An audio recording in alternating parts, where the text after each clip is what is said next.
like a doctor. When I rock the mic, you got to like the way. Hello, everybody, and welcome to LidLine Sports. I'm Granville Emerson, along with my co-host Renault, Pepe, and Otis, Lil O Stevenson. What's up, bruh? What's happening? Welcome back from Alaska, Pep. Thank you. Glad you didn't run into no icebergs like the Titanic. Man, it wasn't cold enough. It wasn't cold enough?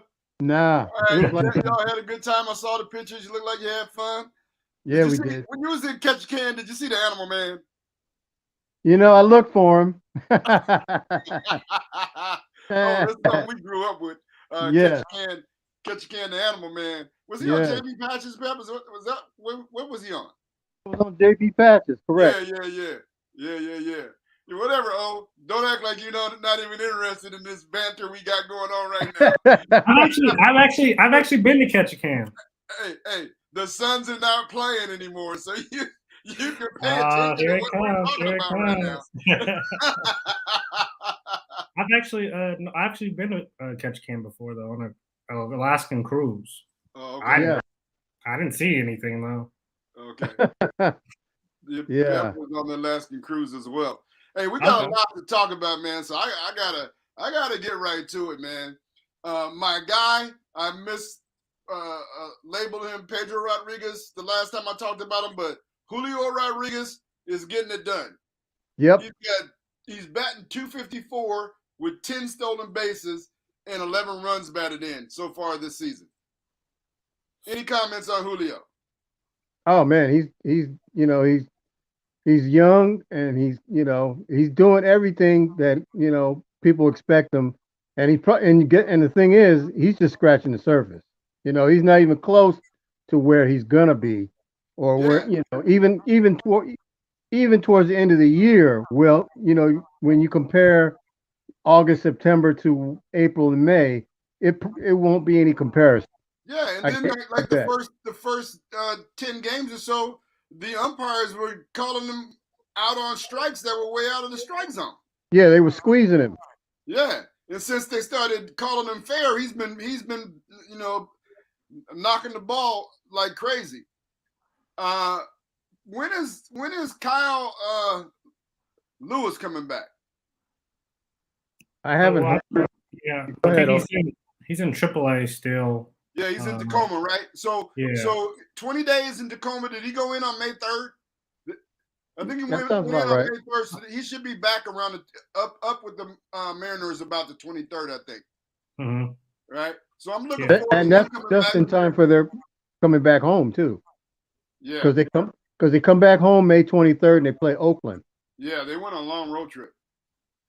They sent your guy Kellenic down to the Rainiers too, Pep. He was batting below the Mendoza line.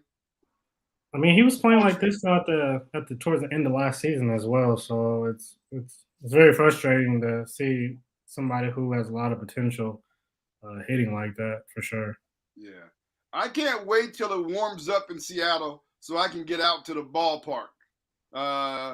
It's been the coldest spring ever in Seattle, so. As soon as it warms up, I'm out. I'm out to the ballpark. You two let me know if you want to go too. We can make it an outing.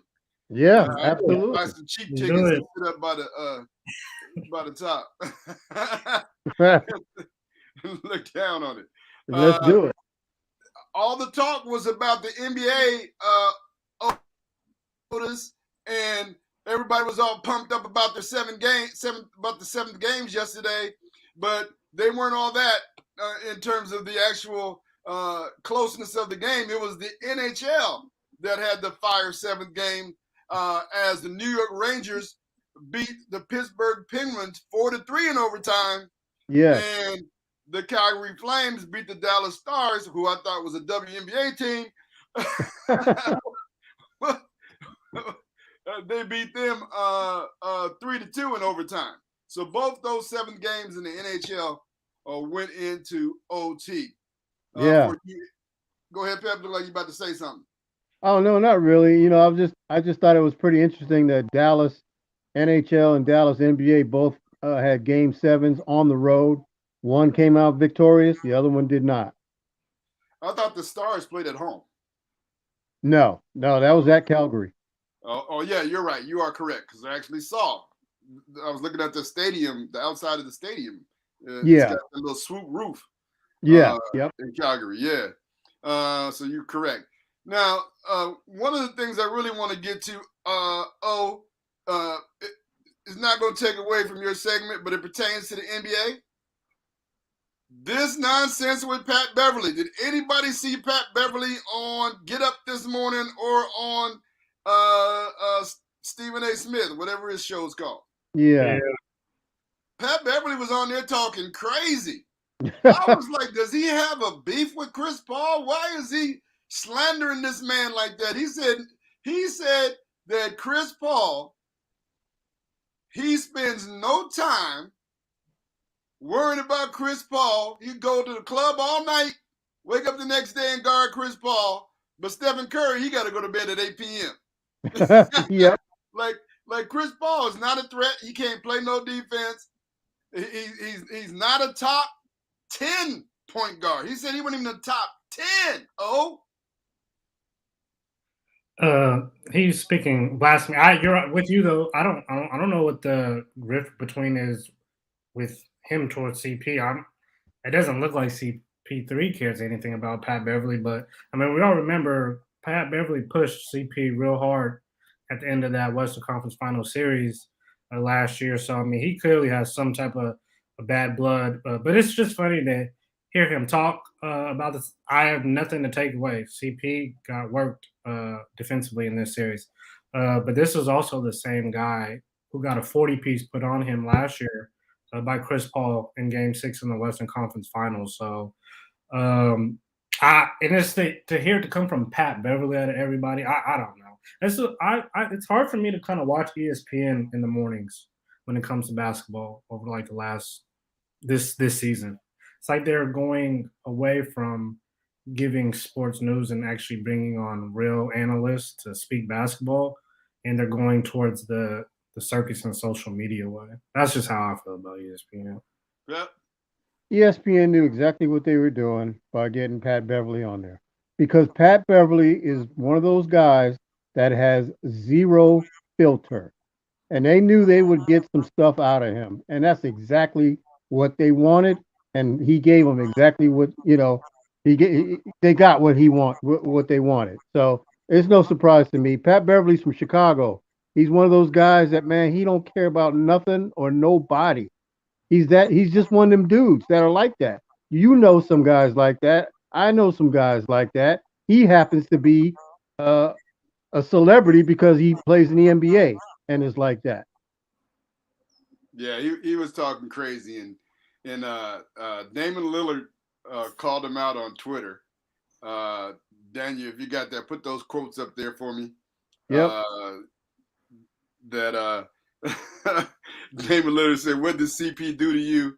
to Pat Bev, and then he said, "Bruh, on TV acting like acting like what? Acting like his word is law. Speaking on private convos and preying on MF's downfall." Basically, he was talking about Pat Beverly trying to say his opinion was the NBA's opinion.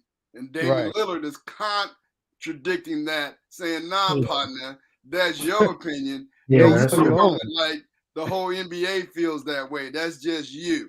And no, Chris Paul is still very well respected in the NBA. Yeah. And David Lillard said that it was just weird that he was on there saying what he was saying. And I felt that way too, man. I'm like, what is this dude talking about? Are you still bitter that CP3 gave you a 40-piece in Game 6 last year? Yep. And that may be the reason why the Clippers didn't re-sign you? And now you bitter? You just swallowed the bitter pill? Because he was clearly bitter.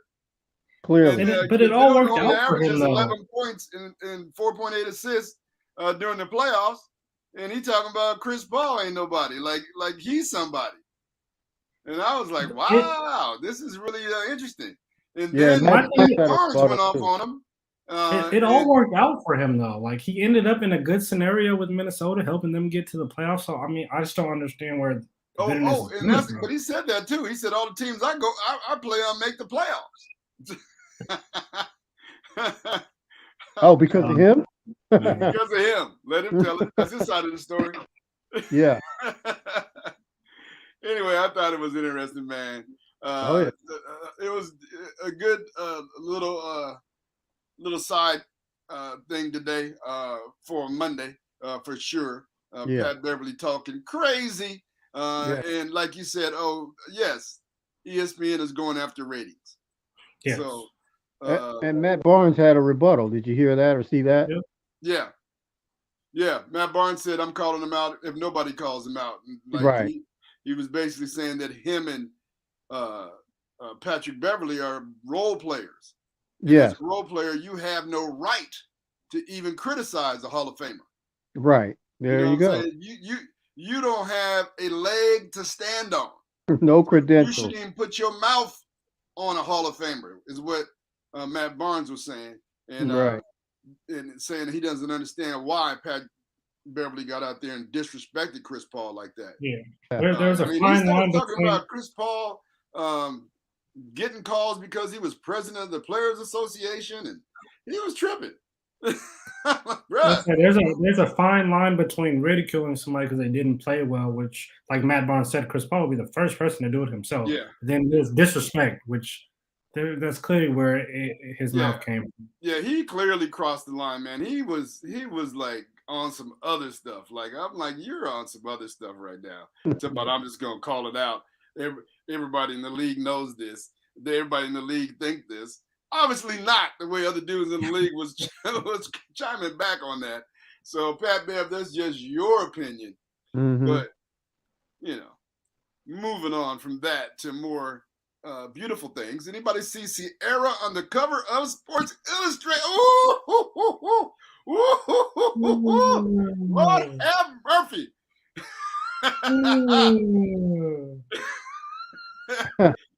I don't like the hat. Hey, do you know the story behind that hat? I don't. I don't know. For those of you all who are listening to it on the radio or the podcast, Sierra has on a one-piece bathing suit, thighs high to the sky. I gotta be choked up. I gotta drink a little water right quick. Hold on. And she's got on a cowboy hat. So that's her homage to Russ. When Russ signed with got traded to the Broncos, ever since his mantra is no longer go Hawks, is let's ride. Yeah. Okay. So that cowboy hat is let's ride. Okay. Oh, man. Anyway, it was interesting when I posted that on social media to get all the different feedback from people. Mm-hmm. I posted, I guess folks are going to be more jealous of the corny dude now. Yeah, I don't get that, but whatever. Well, some dude, was he a rapper? Oh, I know, is in your little age group. The dude that came out and said Russ was corny. I've never heard of that dude. He's like that was his 15 minutes of fame? I don't know. I thought he was a football player. No, he was some kind of rapper. Well, he was an old football player who said that. Was he? I don't know. Yeah, I thought it was. Oh, we have to do some research on that. But anyway, there's corny and all that, so a lot of people chimed into that. And actually was saying the same thing. And I was like, well, people are just jealous. And it was interesting. I was reading the Seattle Times article this morning on Spencer Haywood, and he was talking about his portrayal in Winning Time. And they were asking him how accurate it was. And Winning Time is the HBO fictional show about the 80s Lakers. And Spencer Haywood was on crack during their 1980 championship run. The players voted him off the team. Spencer, on the show, they say Spencer wanted to put a hit out on the Lakers. It's And funny, he I said he just thought about watched it, but he never actually hired a hitman. and then he said that the real issue was the players were jealous of him and Iman because Iman is a supermodel. Right. Okay. Oh, Chanel Iman? Yeah, Iman. Okay. No, it's just Iman. One name, Iman. Oh, I'm on my Supermodel. way, my bad. Okay. Before your time. Yeah. Okay. Fine. And everybody Okay. was jealous that this dude had Iman. Yeah. Now folks jealous that Russ got Ciara. That's my segue into that whole thing. Okay. Yeah. Folks is just jealous. Like, get up off that thing and go get your own woman and quit being jealous of Russ and Ciara. And, Yeah, and quit hating on Russ because he loves his wife. That's all I got to say about that. Oh, It was he's so Channing- corny. It was Channing Crowder Jr. He's an old football player. He has a podcast with some other old football players. Yeah. Oh, okay. Yeah. I knew it was somebody I never heard of. I thought he was Yeah, a no. Ain't nobody somebody done that. in the in hip hop years. genre. But so anyway, I want to say this, and I don't understand. I want to say this to all Seahawk fans, if you're listening to me. Y'all are hating on Russell for no reason, and you really should be hating on Pete Carroll. Yeah. I've gone through lengths on this show to explain to you why Russell Wilson is in Denver. If Pete Carroll didn't want Russell Wilson in Denver, he would not be in Denver. Correct. Right? He would not have traded him. What happened was Russ was tired of not getting pass protected. He was tired of playing football the way Pete wants to play football. Pete told him 2 times that he was going to give him more control of the offense, and each time he took it back. And after Schottenheimer quit, his offensive coordinator, Yep. his third offensive coordinator, because Pete had fired the other 2, and then he left. And then Pete went and got a dude that never been an offensive coordinator before. Right. All right. And so Russ was like, I'm out. I can't keep doing this. And so he listed after the season, he threw 40 touchdowns, 40. All right. That here are the teams you can trade me to if you want to trade me. I would rather you trade me because I don't want to keep doing this over and over again. And everybody knows the old adage that is insanity is doing the same thing over and over again, thinking it's going to change. Yep. Right. So he's like, no, if you don't want to, if you've agreed to do this and you haven't done it, so just trade me. And so what Pete did, and I read the article in the Denver sports section of their newspaper, Yep. where they chronicled how the whole trade happened. John Schneider and Pete went to Denver, and they talked about the trade for since last January, and they worked it all out, and Pete got the players from Denver and the draft picks that he wanted from Denver and shipped Russ to Denver. That is what happened. Russell Wilson, and think about it, guys. Russ didn't want to leave Seattle. Why would he want to leave Seattle? Why? He had his school here, foundation here, did everything here in Seattle. Why would he leave Seattle, leave Seattle to go to Denver? That ain't made no sense, right? So stop with the hate of Russell Wilson talking about he just lied to us and left. All he told you was, I want to play in Seattle. I want to be a Seahawk for life. Every starting quarterback wants to play in their city for their whole career. Right? All things being equal and good. For the most part, yeah. I was saying, yeah, for the most part. If everything's going good, yes. Yeah. You don't want to have to leave. For what? Yeah. You got to pack up, sell your house, do all that kind of crazy stuff. No. So that whole nonsense. This is all Pete Carroll's thing. And all y'all with your little rosy eyes on Pete Carroll and win forever and all that nonsense, you ain't winning in 2022. Matter of fact, the ESPN Power Rankings came out today, Pep. Where do you think the Seahawks are ranked? I thought you were talking Bottom. about wins. 27, I think, or something like that. 27th behind the Jacksonville Jaguars at 26. The Jets ahead of them? Far ahead. Yeah. Sheesh. Come on, man. I told y'all last season Pete turned them into the Detroit Lions and the Jacksonville Jaguars. Y'all ain't been listening. Come on, man. And they actually think, Seahawks fans here in Seattle I've been talking to actually think they're going to win next year. Like, come They on, won't man. win no more than 4 games. Man. So Pepe, you're saying I should take that under at 6? I think they have their win total at 6. Yeah, under. I looked at their schedule. It's going to be hard to get to 6. Okay. Yeah. I don't see hard it. to get to 6. Their saving grace is they have 4 of their last 5 games at home in December. Okay. I don't mean nothing.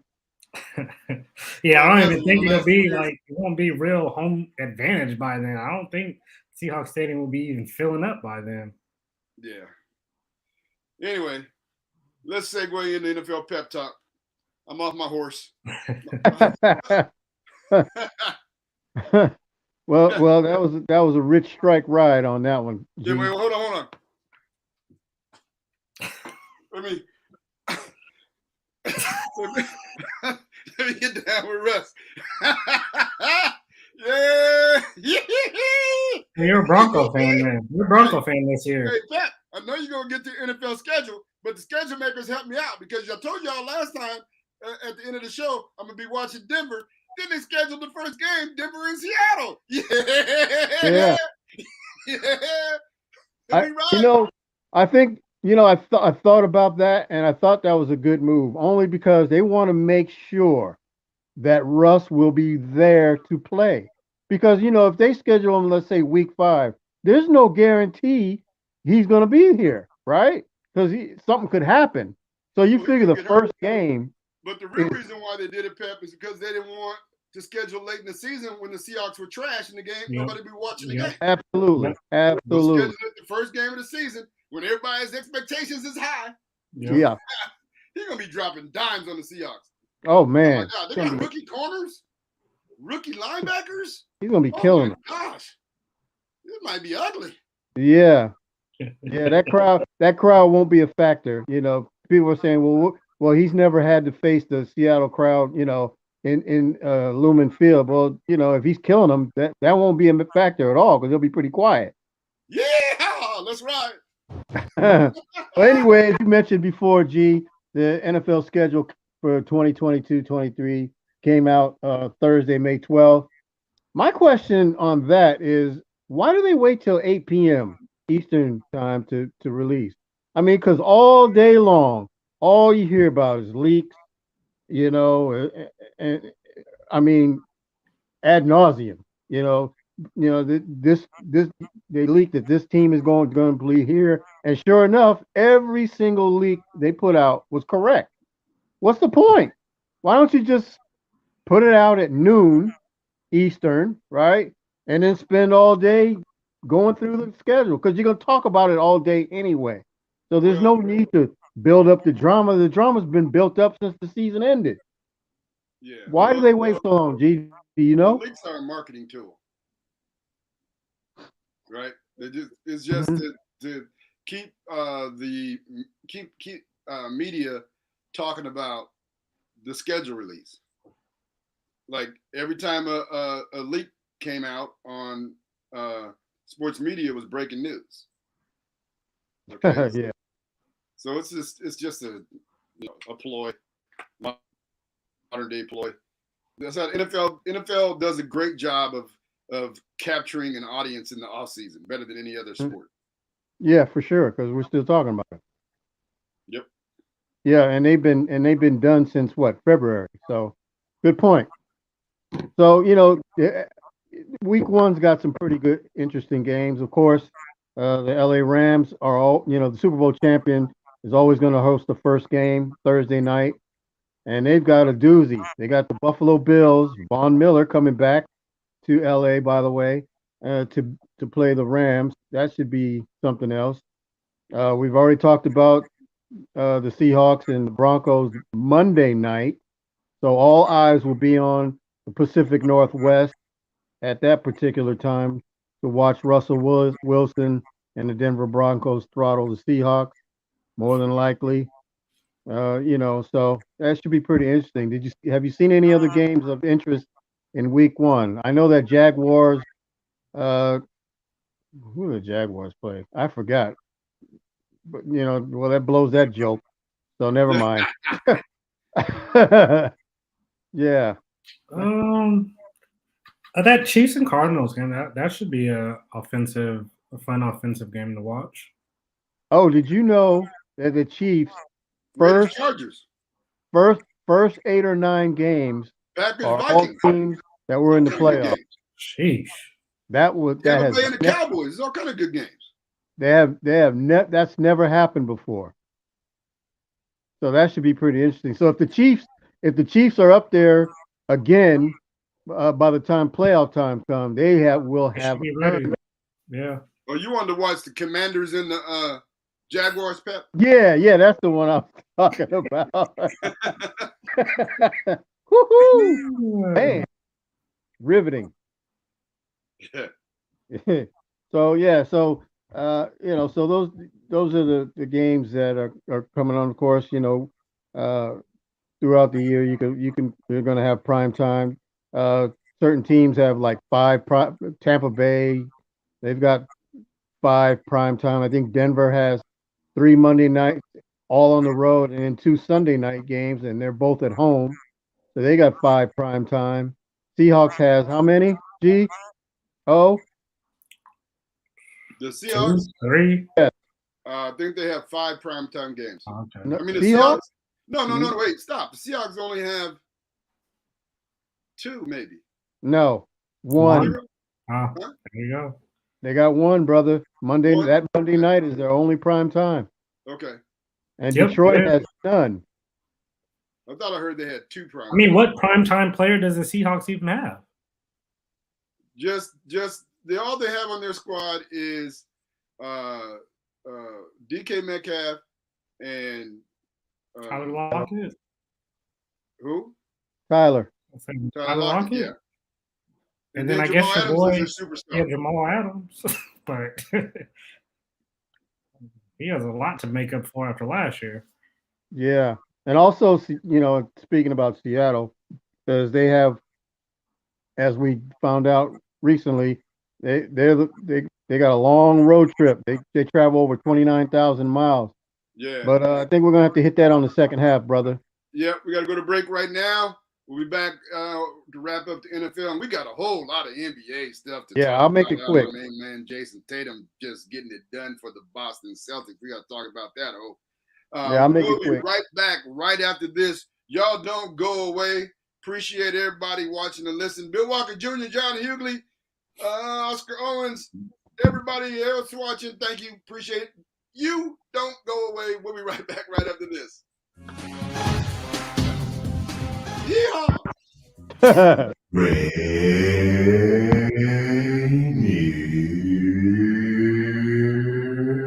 Avenue Radio.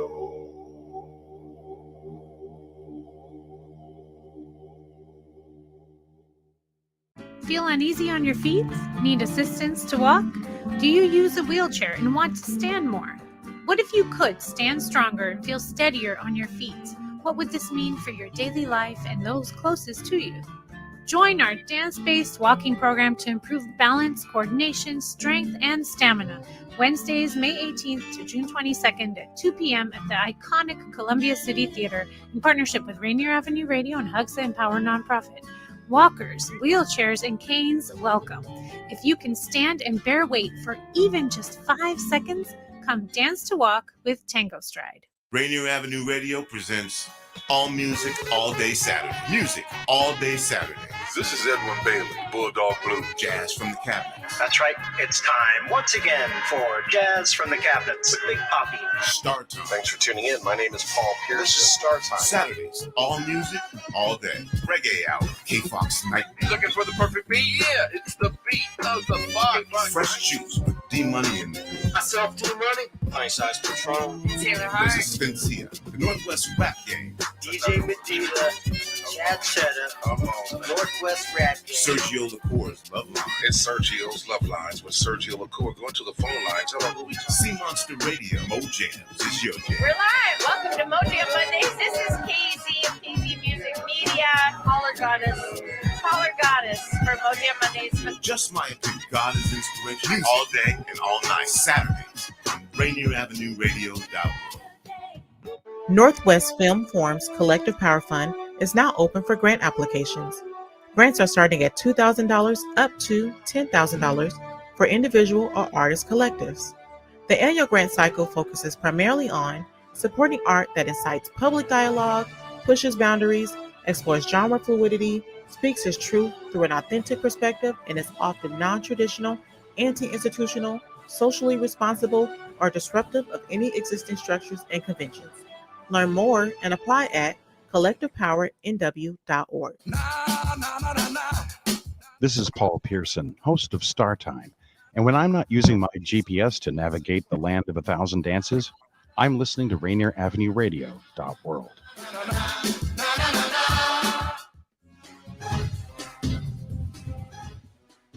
Hey, everybody. Welcome back to LidLine Sports. I'm Granville Emerson along with Renault, Pepe Bean, and Lil O Stevenson. We're talking about the NFL, and then we're going to get to the NBA in just a minute. But Pep, wrap us up with that NFL Pep Yes, Talk. sir. Okay, so Deshaun Watson will meet up with NFL officials this week down in Texas. The NFL has been investigating Watson to see if he violated any NFL's code of conduct. Watson's facing 22 civil lawsuits by women accusing him of inappropriate behavior during massage sessions. 2 grand juries have already declined to indict him on criminal charges, and Watson has denied any wrongdoing. So this week we'll find out what's up with that. Also we might be able to get some kind of conclusion on Baker Mayfield. If things turn out positive for Watson and Cleveland. So let's hope for that, because I'm tired of this saga with him already. So I want to get Watson in. I want to see him get busy with Cleveland, and let's just move on. Yeah, Cleveland's Also, they're in a conundrum. Yeah. I mean, they can't let Baker go till they find out what's up with Deshaun. Yep. Because he might need to play. True. So rest assured, if there's no suspension for Deshaun or maybe 3 games, they're letting Baker go, walk. But they're trying to. I'm sure they're also trying to work a trade for somebody rather than just eat that $18 million. So we'll see. Yep. And finally, Drew Brees is back in the spotlight. It looks as though he's one and done at NBC, as a studio and game analyst. He tweeted out yesterday, despite speculation, I'm paraphrasing, by the way, despite speculation on my future this fall, I'm currently undecided. I may play football, return to NBC, focus on business and philanthropy, train pickleball tour or senior golf tour, coach my kids, or all of the above. Well, we know he can't do all above. That's crazy. But, sources say the decision seems mutual, as Brees prefers the Football Night in America studio show as opposed to doing the games. And plus, NBC doesn't have very many games for him to do anyway. So it's a mutual decision. Of course, rumors and speculations abound that if he does come back and play football, that the Seahawks were one of the teams that mentioned, so we don't need to get into all that. I just hope the dude just stays retired. I'm sick of these guys quitting, coming back, quitting. Come on, man, just quit. Just come on. He's 43. Yeah, you're 43. You got nothing else to prove. You got a ring. You did all you could for New Orleans. Man, move on. Yeah, he's just talking. I mean, when he threw in pickleball, he was just, talking just to be talking. Like, he's not coming back. You can rest assured he's not coming back. Yep. Shout out to my favorite pickleball player, All right, playoffs. Playoffs. Don't let the suns go down on me. Sunset in Phoenix last night.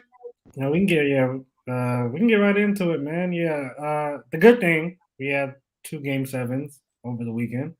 The bad thing is both Game 7s ended up in blowouts. So we'll still have to wait for that grand moment in the playoffs. But we did got to see in both those Game 7s were 2 young stars shine in big moments. Down in the West, the Phoenix Suns, they lost Game 6 in blowout fashion and headed back home to Game 7. This was a series that nobody won on the road. So, you would like to think, Phoenix should have this one in the bag. But boy, did they not come out ready to play. And Luka Doncic and the Dallas Mavericks locked in from the tip-off and took over this game. There was at one point, the Phoenix Suns had 27 points at halftime, and so did Luka Doncic, but they were still up 27 points. A lot of narratives were thrown to the Phoenix Suns' way, but even before we get there, hats should go off to Luka Doncic for him rising and taking that next level. This was a guy that a lot of people were ridiculing for some odd reason, not getting out the first round, even though he's still in his first contract. He played a really good Clippers team the first time. But he answered all those bells. And he's now in the Western Conference Finals. And he's playing with house money now. But also Jalen Brunson played really well. And then the unsung hero, he is getting his credit, but Jason Kidd, the game plan he put together, getting these guys to believe, and being a first-year head coach with Dallas Mavericks, my hat goes off to him more than anything. This is Luka Doncic. I'm not surprised. A lot of people are for some reason, but Pep and G, we've talked about this. Luka Doncic has played in the second-best league since he was a teenager. He took over that league and killed that league. Was it a Euro League MVP? This is a generational talent. I don't know why he's not really getting the pub of that. But, we all talk about who's going to be the next guy coming up and all that. He is the next guy. He's here. And I hope he gets treated as such because he is a young, elite superstar, MVP caliber player. And this is going to be the standard for Luka coming forward. And they will play the Golden State Warriors in the West Conference Finals. The Warriors beat the Memphis Grizzlies. That series was very odd. We talked about Ja Morant going down last week. Pep, you thought he was coming back. I thought for a second he was too. But the injury seemed to be worse than expected. We didn't see him for the rest of the series. But they were able to pull off a 50-point win in Golden State. And, that was to stretch it out to Game 6. You thought that Memphis had some momentum. But Golden State did it all that in Game 6 and ended up with the blowout of their own. You saw Klay Thompson pull off a really good game. And they played locked in really well defensively. So I think we're going to have a chess match here in the Western Conference Finals with Dallas and Golden State. Your guys' thoughts on that series? Go ahead, Pep. Okay. Well, speaking on Luka Doncic, his first round, I think he was injured a couple of games first round, right? Yeah. Yeah. And then the semifinal. So I consider this his opening act. Now you're going to see what people have been raving about. And people are going to find out who he is in this conference final. And if they make it to the NBA final, then you're going to find out that Luka is that guy. So, as far as the series, even though Golden State got beat by 100 and then came back and won, you got to remember they got a championship pedigree. And I don't mean just one championship. They've got several. So they've been there. So, yeah, okay, they got blown out. But you know what? Championship teams do get blown out occasionally. But what do? 9 times out of 10, they come right back at you. So that's exactly what Golden State did, and that's why I expect them to do against Dallas. They're not going to be surprised by the Mavericks now. That's over. They know who they are, and Dinwiddie. I've been talking about him. When he was with the Nets, I love that guy. And then Jalen Brunson. Every game he plays, his free agent bag gets bigger and bigger. So yeah, it should be a tough series. I don't expect it to go, be easy for Golden State, but I do expect Golden State to pull it out because of who they are and their pedigree, and they still got, Draymond, of course, Curry, and Clay, and of course, they got guys like Jordan Poole now, Kuminga, because Kuminga, they could put him on Luka. They got guys that can guard Luka. Okay, so and Phoenix didn't have that, so I expect Golden State to pull out a win. I don't know. I'm not going to say 4 or 5. It's probably 6 or 7, but they'll probably pull it out. Yeah, I agree with you, Pep. Hats off to the Dallas Mavericks. They executed Jason Kidd and his staff's game plan to perfection. They double teamed Phoenix's best player and made Chris Paul do what he's uncomfortable doing. So Chris likes to walk the ball up the floor. Mm-hmm. They wouldn't. They picked him up full. They wouldn't let him walk the ball up the floor, be comfortable, rest, and run the offense the way he wanted to run it. And so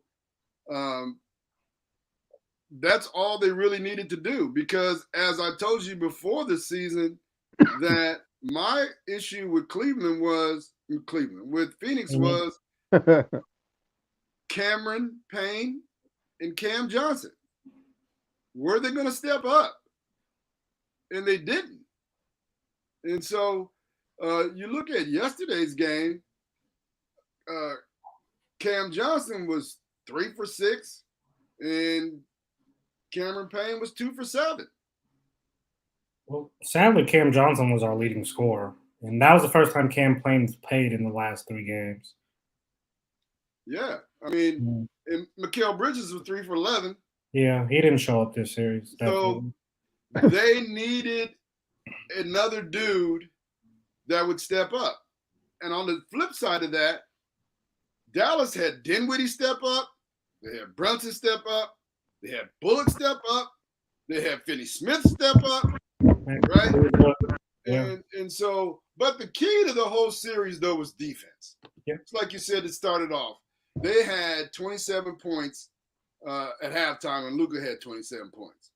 Like, come on, man. In the 4 games that Dallas won, is they defended the heck out of Phoenix. And Phoenix couldn't do anything with them. And I had been saying, I was over Eric Metcalf's house watching, I think it was game 6. And I was telling him that I needed to see Booker carry their team. Like, if he's going to be the star that everybody says he is, and I told Eric Metcalf the same thing I've been saying about Zach LaVine. Your next step is to carry your squad, right? If you're going to be a superstar. It has to be done consistently. It can't be play a good game here, don't play a good game. Absolutely. Because if you look at guys, just look at it this way. Luka Doncic carrying Dallas. Jimmy Buckets carrying Miami. Right? Basically, Jason Tatum carrying Celtics with a lot of help, though. But 40 in Game 6 was huge. Yeah. Right? So going into the Warriors-Mavs series, I am unsure that the Mavs can beat the Warriors because the Warriors have too many dudes that can score. I had a question for you as a coach. I mean, we didn't seen Luka now play. I mean, for the last 3-4 years, it seems like with him having the ball in his hands, the number one thing he sets out for is a mismatch. So how do you, if you're Golden State, if you see that happening, he's hunting mismatches, he gets Steph Curry and Jordan Poole in action, how do you guard it? Like, how do you guard it? I'm not worried about Luka. I want Luka to try to make Luka be a volume shooter. Okay. And what I want to do with Luka is I want to make Luka play defense. Okay. Like that's what the Suns did game 1 and 2. That's a good answer. I want to make him chase whoever he's guarding around. So he's tired and his shots in the fourth quarter are short. All right? Because I'm a proponent, like I tell my kids on my team, if you're not in tip-top shape, you can only play offense or defense. You can't play both. Right. All right? You're going to get your rest on defense and play hard on offense, or you're going to play hard on defense and get your rest on offense. So I want them to see how good a shape Luka is, and if he can chase Golden State Warriors players, because you got to guard all them dudes. They have no dude but Draymond that you don't have to guard. Right. Right? And even Draymond, if he wanted to, he could score. But now lately he's not even been trying to score. He's been trying to get other dudes shots. But they got so many dudes, man. Like, I mean, nobody's been talking about Andrew Wiggins. Yep. Right? He can guard Luka too. Who? He could guard Luka too. Yeah, I think they run them all. Wiggins, Clay. Yeah, they're going to switch. They're going to switch everything. They're going to give them all kinds of different looks. They're going to switch everything. You're all kind of different looks. The key is going to be, can Dinwiddie step up again? Can Brunson step up again? Can Finney-Smith step up again? That's the key. And so we'll see. They might need one more guy, like Bullock, Yes. I got Golden State in 6. Okay. That sounds about right. I got the Dubs in 7. I agree with everything you guys are saying. I do believe Luke can carry those guys to 7. On the Eastern Conference side, the Miami Heat knocked out the 76ers in 6 games.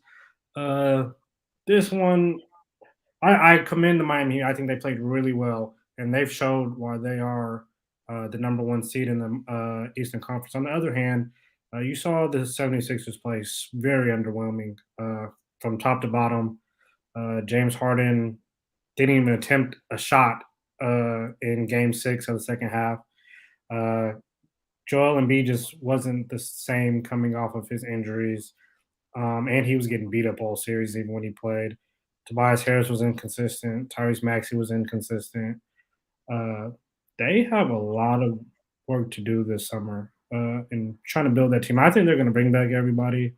But the Miami Heat, congrats to them. They did this without Kyle Lowry pretty much. They're proving that they are making another run for an NBA championship. And you're right, Jimmy Butler was an elite superstar, and that's something that we want to see from him for the rest of the playoffs. If these guys want a real chance of winning a championship, he's going to need to be that against the Boston Celtics. He's going to have to be the best player on the court, and that's going to be tough with Tatum there. But Jimmy Buckets is going to have to be that guy. And then he's going to need help from Oladipo, because he's going to have to step up too. And we know he can. Before we go there, we need to eulogize Giannis. Okay. No, we're getting there. Yeah, we're getting there. Yeah, we're still talking about he was still talking. Oh, I guess you were just segueing, I guess, into it. Okay, no, go ahead. Talking about Miami, right? Yeah, so the Miami Heat, they will be playing the Boston's. What was that? Miami and Philly. I got ahead of myself. You ready? I know.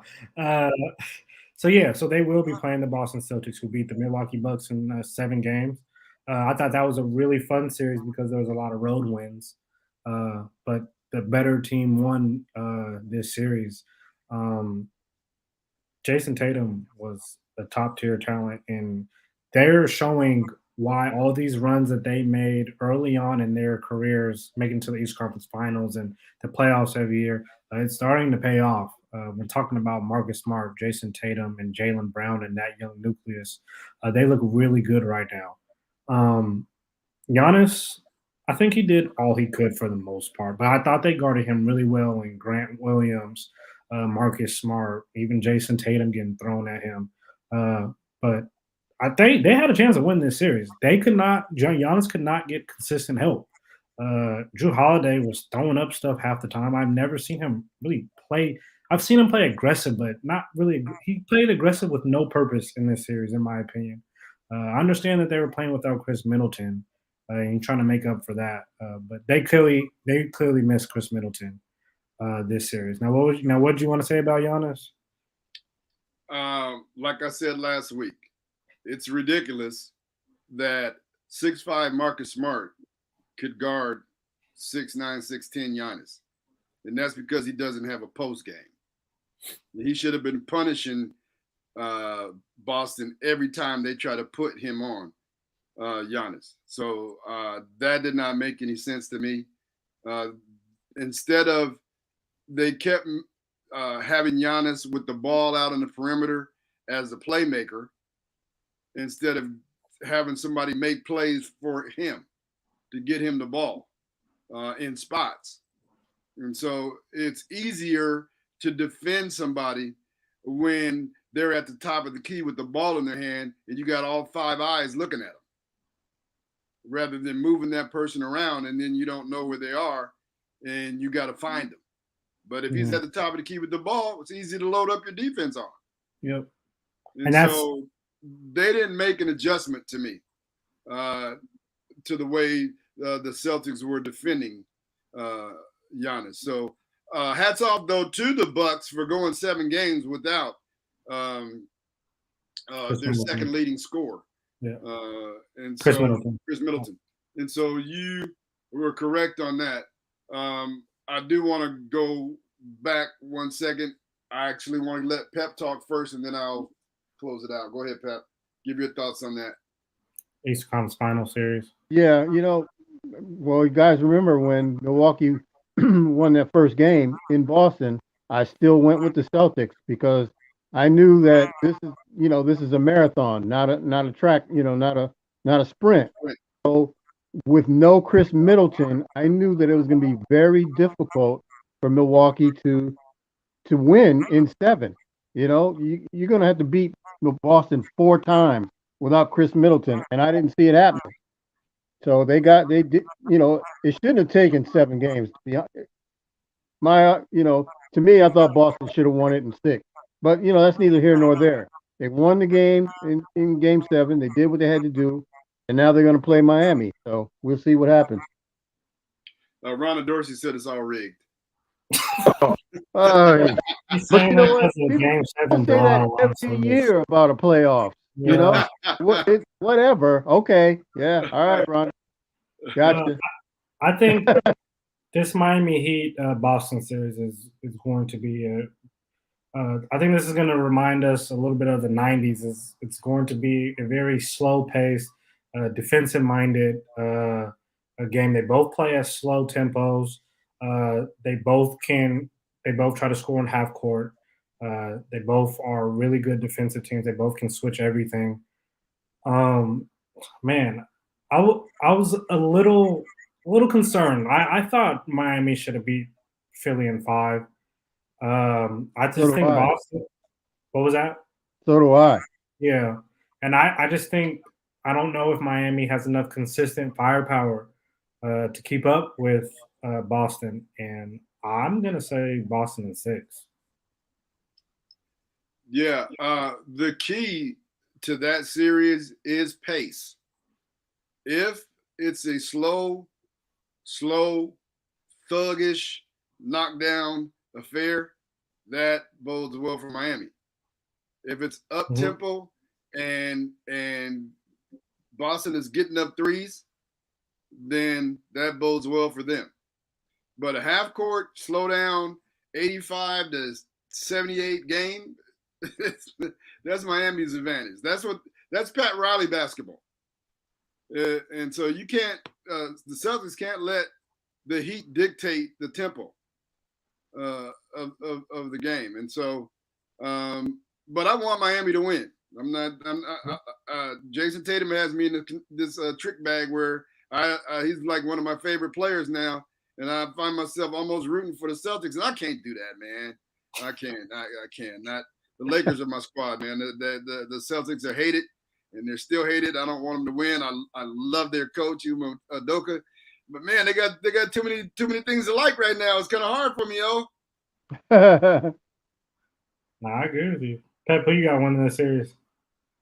I'm with G. I want Miami to win, and that's just my heart talking. So I'm going to say Miami.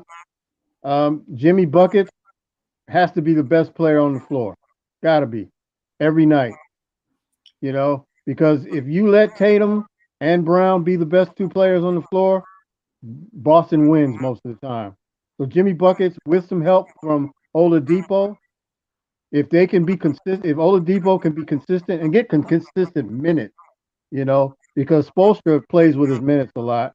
And because Hero and Duncan Robinson, I don't know where they've been, and that worries me. Yeah. They haven't been doing anything. Yeah, well, Duncan Robinson been on the bench. Yeah. So, and Hero's been in a funk. So he's got to get out of that funk for Miami to win. So like you said, pace is the key, G. You're absolutely right. Low scoring, 80s, 90s game goes with Miami. If it gets any more than that, then Boston will run them out. Yeah, but I got Miami. I got Miami in 7. I got to say it's going to go the full slate. They'll have to solve Miami's 2-2-1 press and the 3-2 zone because they use that. They use that to slow the game down. Okay. Yeah, they do. So they've got to solve that. It's going to be very interesting. I'm looking forward to it. Crypto Chris says Mike Budenholzer doesn't make adjustments on the fire. Why they wanted to fire him before they won the championship? Then he won the championship and they couldn't fire him.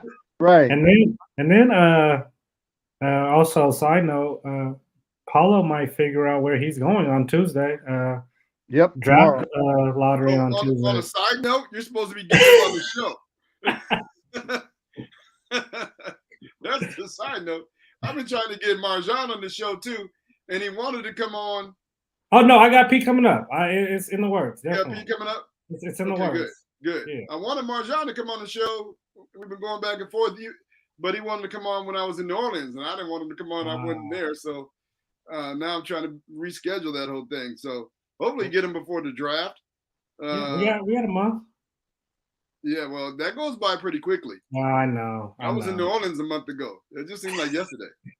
Yeah. So to wrap this up, we have to talk about the future of the Philadelphia 76ers. Definitely. Doc Rivers, Daryl Morey came out and gave him a vote of confidence, like he's going to stay. Usually that means they're going to fire you when that happens.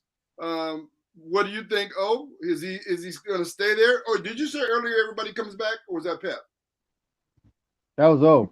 Yeah, I think they'll bring everybody back. I think with James Harden coming in the middle of the season, they'll bring everybody. James Harden has the sign. He has to opt in and take that $47 million, right? Yeah, I do think they'll trade Tobias. That will happen. Tobias? Yes. They want to get rid of that mistake. That was a big one. Joel Embiid comes back healthy. They need another piece too. Yeah, they do. Especially if James Harden, this is the James Harden they're getting now. Definitely. Yeah. It's going to be interesting to see. We're out of time. It'll be interesting to see how James Harden plays next year because this year's James Harden was kind of strange. Anyway, Thank you all for listening to LidLine Sports. It's been a whole lot of fun. On behalf of Renault, Pepe Bean, and Otis Lil O Stevenson, I'm Granville Emerson. We'll see you next Monday, same time. Deuces, my people. We ride. Let's ride. Broncos, baby. Let's go.